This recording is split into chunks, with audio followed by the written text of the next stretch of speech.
Hello everyone, it's Stella and Tarrant from Meeple University. Today we'll be teaching you how to play 10 Wickets, game designed by Ryan Boucher and published by Seabrook Studios. Let's get to the game. 10 Wickets is a two-player auction game based on the sport of cricket. Cricket itself is a bat and ball game. In the middle of a large oval field, bowlers bowl balls to the batters. Batters try to hit the ball away from the middle of the field and then run back and forward to score runs for as long as it takes the fielders to throw the ball back to the middle. A batter can remain on the field indefinitely, scoring hundreds of runs if they're good enough. What the bowlers need to do to stop them is to get them out, also known as dismissing them or taking their wicket, by getting them caught, breaking their stumps or various other means. Bowling and fielding in cricket is a game of tactics. You could bowl defensively and you'll concede runs more slowly but be less likely to take a wicket. Bowl aggressively and you'll concede runs more quickly but the wickets are more likely to be taken. This is the central premise of the game of 10 Wickets. In a two-player auction, players will bid against each other, offering how many runs they're willing to concede to take each wicket. Once a player has taken 10 wickets, which is the length of a standard cricket innings, players add up all the runs they've bid, suffer penalties for the wickets they've failed to take, and the player who conceded the fewer runs wins. To set up, you'll first prepare the decks. The red-backed cards represent the runs that you'll be bidding on wickets. These range in number from 1 run at the low end all the way up to 62 at the high end, with a lot more low cards than high. Shuffle these into a face-down deck. The larger cards represent the wickets. On one side of the card there'll be a minimum bid for that wicket, ranging from 1 to 55, while the other side will show the image of a batter, which could be opener, middle order, keeper, all-rounder, tail ender or pinch hitter. Shuffle them all into a pile batter side up. Lay out the top 3 of these cards with the image showing between the players, and then with the next 3 flip them over and slide them underneath the cards like so. This now shows you the first 3 wickets available to be bid on and the minimum bids for those wickets. Deal each player a starting hand of 6 run cards and place the rest of the deck nearby. Also place the good ball tokens between the players.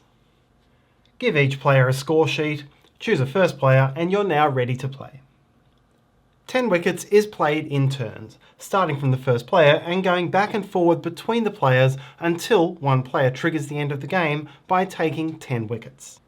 That means winning 10 of the wicket auctions that the players will be bidding for during the game. On your turn, you'll perform one action, and there are 3 possible actions to choose from. These are get runs, place or alter a bid, or take a wicket. The get runs action is how you restock your hand with runs cards for future bids. There are 2 different ways you can take this action. The first is that you may discard 1 card face up from your hand in order to draw 2 new cards from the top of the deck. The second is that you can simply take the top card from the deck to your hand and then take 1 good ball token into your supply. You can hold at most 3 good balls at a time. And so if you have 3 or the supply is empty, this second option is simply reduced to drawing 1 card. If the draw deck is empty when you choose to get runs, then shuffle the discard pile to form a new deck. You are not allowed to choose the get runs action if you have 8 or more cards in hand. That is not to say you have a hand limit of 8 cards, there are ways of drawing above 8. It's just that you can't take the get runs action when you have 8 or more. The second action is to place or alter a bid, and here you'll choose any one of the 3 wicket cards on the table and then make a bid of runs from your hand for that wicket. If you choose a wicket with no previous bids, then you must simply play a combination of cards from your hand which meets or exceeds the minimum number of runs on the card.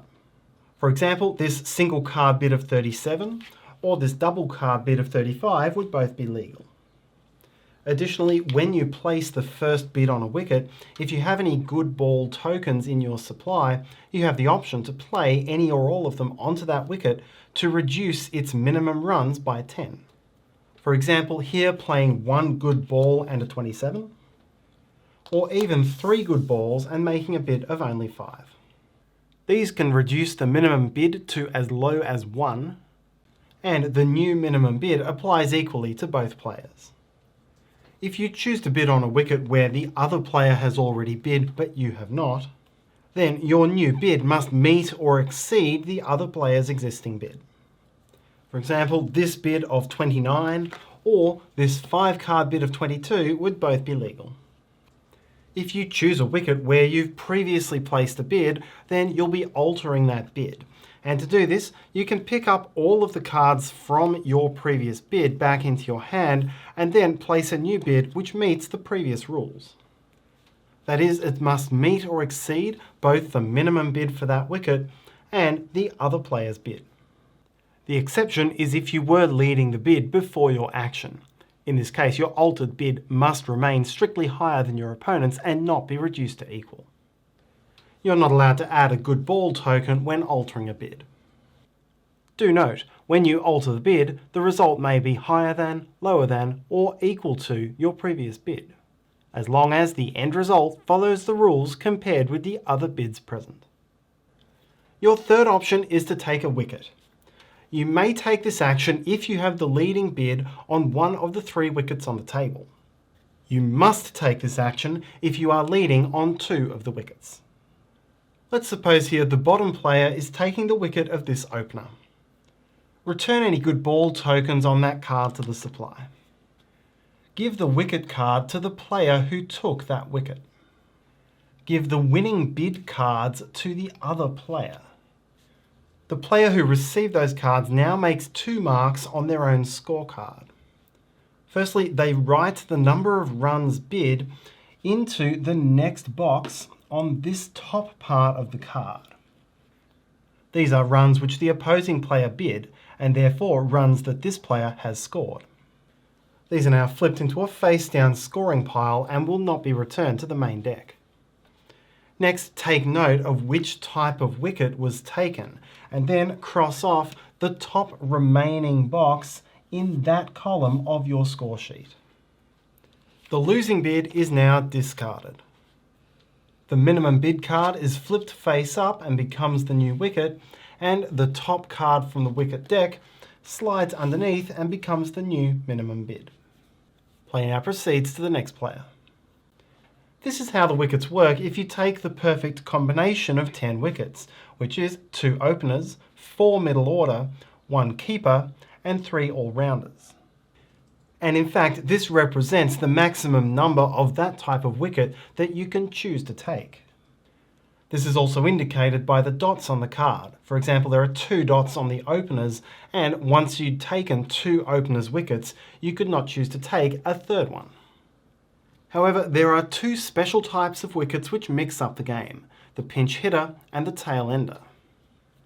The pinch hitter is wild, and if you take the pinch hitter's wicket, the player who won the bid chooses which column gets crossed off as part of resolving that wicket. You'll add the bid to the box as normal. Tail enders represent the worst batters in the team, and when you take a tail ender's wicket, once again you'll add the bid as normal, and then cross out the worst remaining batter in the order. That is, starting from the worst all-rounder and going from bottom to top, right to left. Where this gets most interesting, particularly towards the end of the game, is when you end up being compelled to take a wicket whose column is fully crossed out. Remember, you must take a wicket if you lead in 2 auctions. So the bottom player must here take either this middle order or keep a wicket.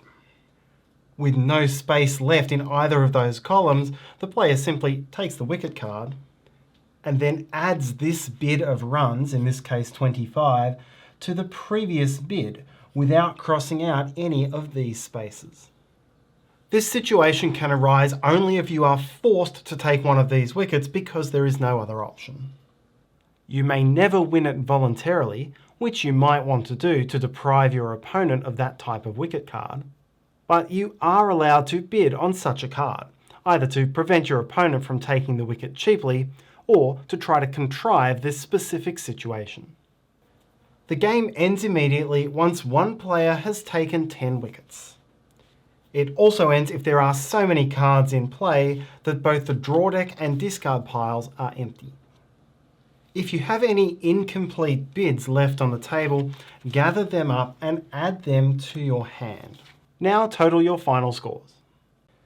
Any unfilled boxes in the top of your scorecard are populated with the numbers from the uncrossed boxes at the bottom of your card.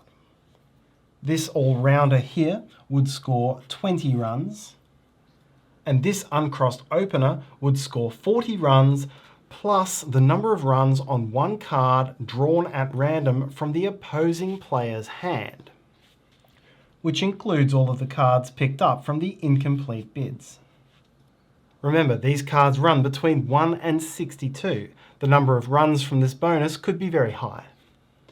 Add up your total number of runs, and the player with more runs is the winner. If tied, victory is shared. And that's how to play 10 wickets. We hope that you enjoyed the video. We are using a prototype copy here of the game, and so the rules and components may not be final, and do check out the project page for the game. We'll put a link to that in the description below. Thank you so much for watching. Everything you do will help us. Every single view, every time you like our videos, our Instagram, and subscribe if you like. And every single comments also help us and let us know that you're there. And make sure you're doing something fun today. See you next time.